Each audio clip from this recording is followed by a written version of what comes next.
Alors, bonjour tout le monde. Bienvenue au lancement des capsules de sensibilisation du traumatisme crânio-cérébral dans le cadre de la semaine québécoise du traumatisme crânio-cérébral.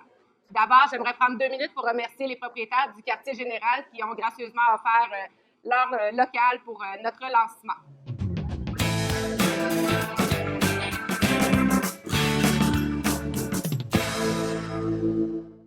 Donc, sans plus tarder, je vous présente Mme Valérie Bélanger qui va vous présenter la TCCM.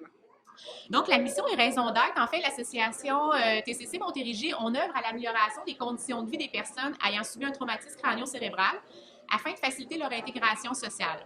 Donc, en tant qu'organisme communautaire, la TCCM offre des services de soutien personnalisés de type psychosocial et communautaire aux personnes ayant subi un TCC ainsi qu'à leurs familles et leurs proches sur tout le territoire de la Montérégie. Donc, la TCCM en bref. Donc, la TCCM, en fait, on existe depuis 25 ans déjà, donc depuis novembre 1994. Nous comptons 17 employés sur tout le territoire de la Montérégie, dont 17 employés plus 5 stagiaires, donc des stagiaires en technique en travail social, technique en éducation spécialisée et un bac en sexologie. En date, en fait, d'automne 2021, on avait 501 membres qui ont subi un traumatisme crânien ou les proches. On compte 8 points de service, dont 2 bureaux physiques, donc à Belleuil, c'est notre siège social, et à Longueuil. Au niveau de nos autres points de service, nous avons Châteauguay, Longueuil, Sorel, Saint-Hyacinthe, Saint-Jean-sur-Richelieu, Valleyfield et Vaudreuil. Et en ce moment, nous sommes à développer un nouveau bureau physique dans la région de l'Ouest. Au niveau de nos services, en fait, ils sont composés en fait de 4 grands volets, 4 grands axes. Au niveau de notre volet soutien, donc c'est tout l'aspect en fait du soutien psychosocial, qu'il soit individuel, de groupe familial. L'intervenante peut accompagner aussi l'usager et le proche dans ses démarches complexes et difficiles. Nous offrons également des groupes de partage, de soutien et de réseautage. Au niveau du volet maintien et développement des acquis, nous avons des activités cognitives, physiques, sociales et culturelles pour la personne pour maintenir en fait les acquis suite à sa réadaptation. On offre des activités de vie associative, du soutien à domicile, des voyages d'intégration et on permet de faire du bénévolat pour la personne. Également, on a le volet répit et hébergement. Dans ce volet-là, en fait, nous avons le répit à domicile pour la personne qui a subi un traumatisme crânien et les répits en camp également. Et nous sommes à développer une maison d'hébergement qui répond aux besoins de la clientèle TCC au cours des prochains mois.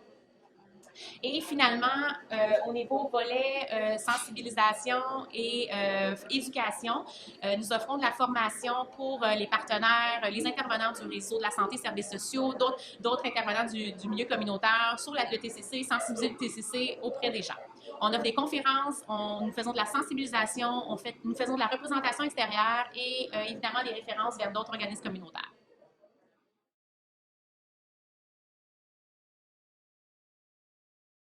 Sandra, j'aimerais que tu nous parles de l'objectif que tu avais quand tu as proposé l'idée de créer des capsules de promotion-sensibilisation. Dans le fond, c'est un projet en partenariat avec le ministère de la Culture et des Communications. On visait à sensibiliser la population générale au traumatisme crânio-cérébral. Puis, le but premier était de faire des ateliers de théâtre, d'improvisation avec la clientèle pour ensuite faire une présentation de scène avec les participants qui seraient projetés au grand public. Malheureusement, la pandémie est arrivée, ce qui fait qu'on a dû se réinventer, d'où est venu le projet des 4 capsules de sensibilisation. La première capsule que vous venez d'assister, c'est « Ça n'arrive pas qu'aux autres » parce que le TCC arrive vraiment à n'importe qui, dans n'importe quelle condition. La deuxième, c'est quoi au juste un TCC, explique qu'est-ce qui arrive quand on subit un TCC. Puis ensuite, on a un handicap invisible. Donc, on a la vision des membres qui ont subi un TCC qui explique pourquoi on dit que c'est un handicap invisible. Puis finalement, ma vie après un TCC, l'impact que ça a chez la personne et sa famille. Merci Sandra. Alors, bonjour Sébastien. Bonjour, Sébastien Caroline. nous a grandement aidé à la réalisation des capsules de sensibilisation. Donc, j'aimerais savoir, Sébastien, de ton point de vue, comment tu as trouvé l'expérience de tournage avec des membres qui ont un traumatisme crânien? Merci Caroline, c'est une bonne question. C'était une expérience incroyable. Vraiment, j'ai pris ça comme une grande honneur parce que c'est toute une histoire à raconter et de plus, c'est une histoire qui me touche de près. Mon père a vécu une expérience semblable à celle de Richard dans sa jeunesse. Moi, j'ai vécu plusieurs commotions cérébrales, 4 en fait. Donc, c'est vraiment pour moi, là, ça a été un honneur complet de pouvoir représenter, de raconter leur histoire. C'était vraiment une belle expérience. Est-ce que ça t'a sensibilisé au principe du handicap invisible?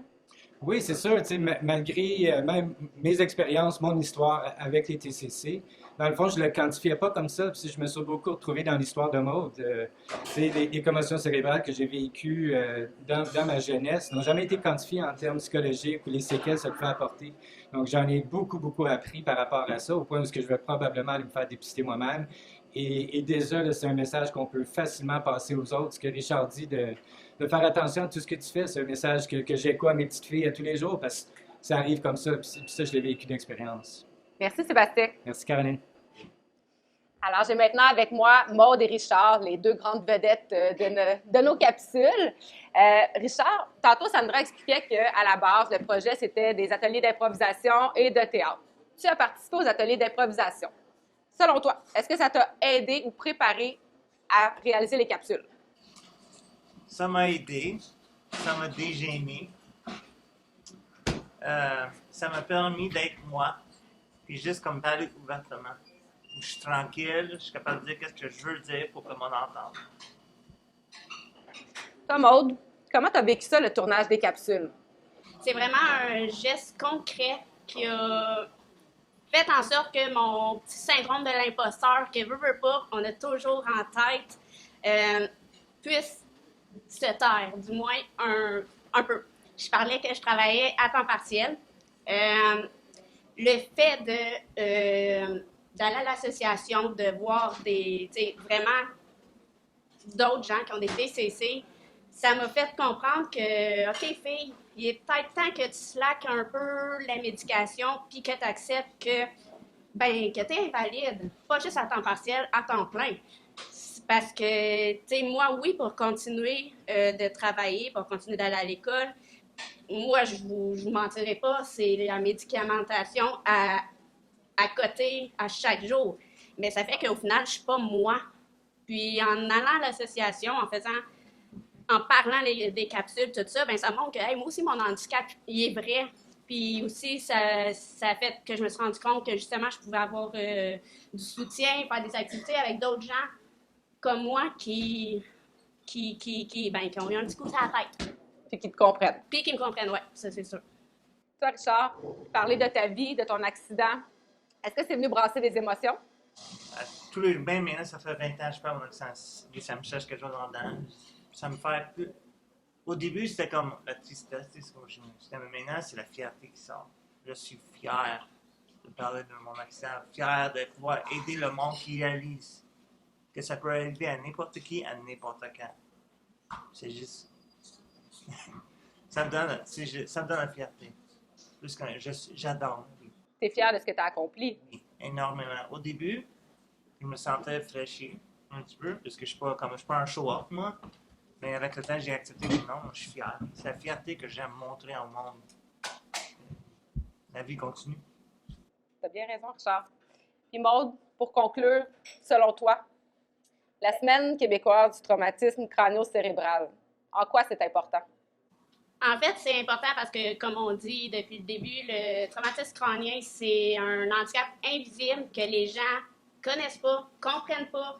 C'est facile de juger les gens quand on ne connaît pas l'histoire. Mais pour moi, c'est, je crois, à la base d'énormément de problèmes sociaux, le traumatisme crânien, parce que ça change tellement les comportements de quelqu'un que, tu sais, si plus de gens iraient se faire dépister, merci, tu sais, peut-être qu'il y a plus de gens qui comprendraient les difficultés qu'ils ont dans la vie.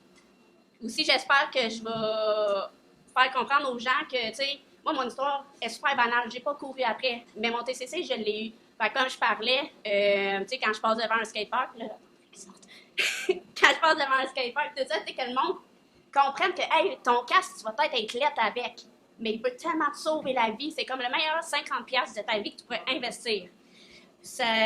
Puis la semaine, c'est aussi faire connaître tout le soutien qu'on peut avoir avec l'association. Pour vrai, comme je disais, je pensais pas autant m'y plaire, mais ça m'a vraiment, ça m'a aidé à sortir de chez nous parce que veux pas, quand on a un traumatisme crânien, les amis, ils sont peu nombreux. Mais l'association, justement, elle sert à me faire des activités puis à sortir, même si en pleine semaine, tout le monde travaille. Super. Merci beaucoup, Richard. Merci beaucoup, Maude, pour votre implication. Ça fait plaisir.